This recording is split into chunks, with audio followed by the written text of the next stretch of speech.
لقمان حکیم خپل بچی ته د مانځه امر کی چې بچیا د مانځه پابندي کوه.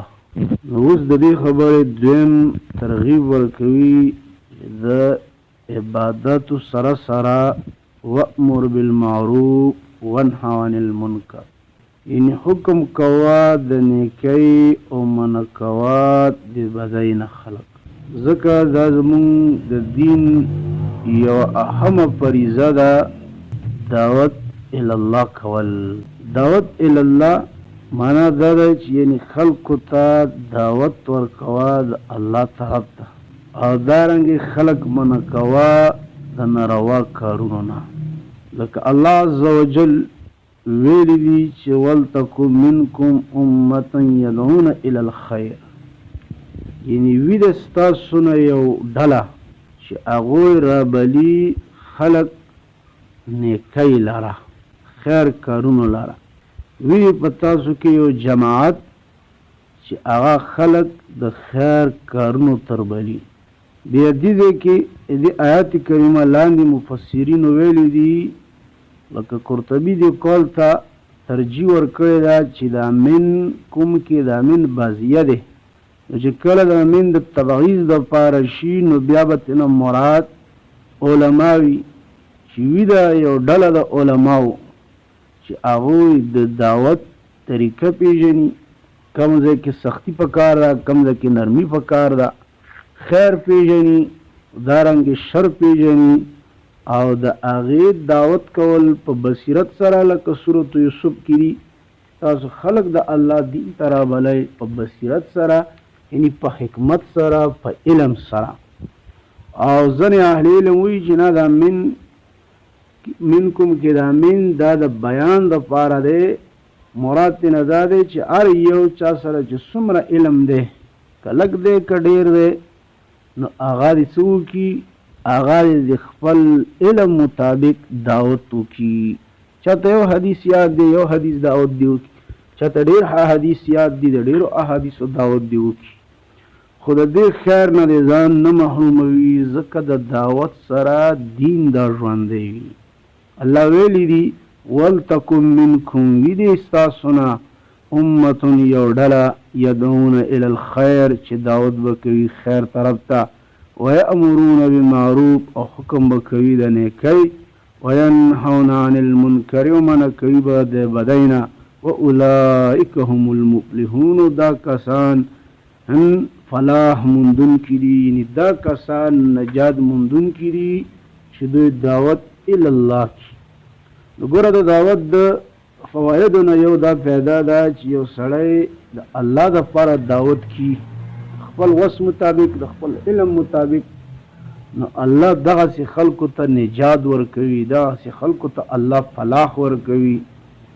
او بله پیدا د دعوت هغه دا ده چې کوم یو سړی دعوت الله کی، نو دا د ګناهونو نه منع کوونکی د دعوت، یعنې هغه کسانو نه ډېر کم ګناهونه کېږي د دعوت د برکت د وجې نه چې هغوی دعوت الله کی.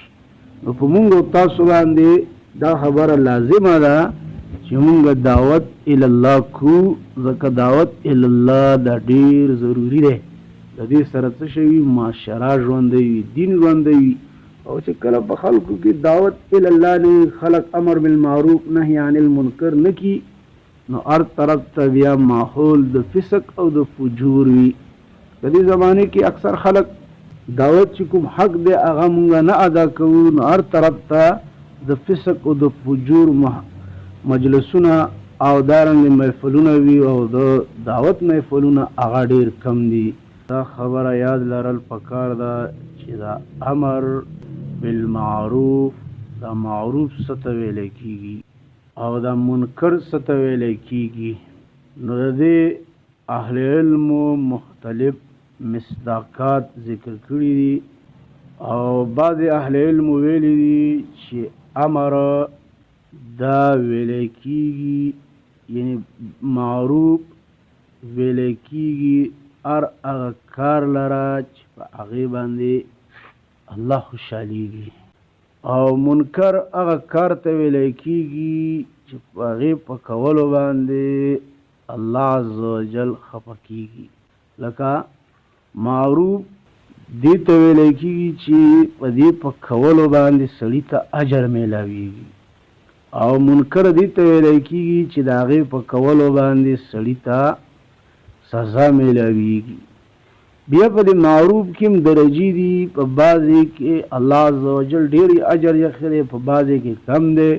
نو داسې په منکراتو کارونو کې هم په بعضې باندې سړی ډېر ګناهګارېږي، په بعضو باندې لږ ګناهګارېږي.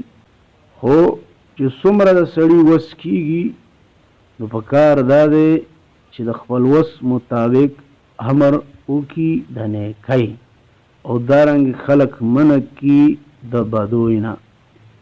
لکه الله عز وجل دی امت ته لقب ورکړی دی چې دا غوره امت دی.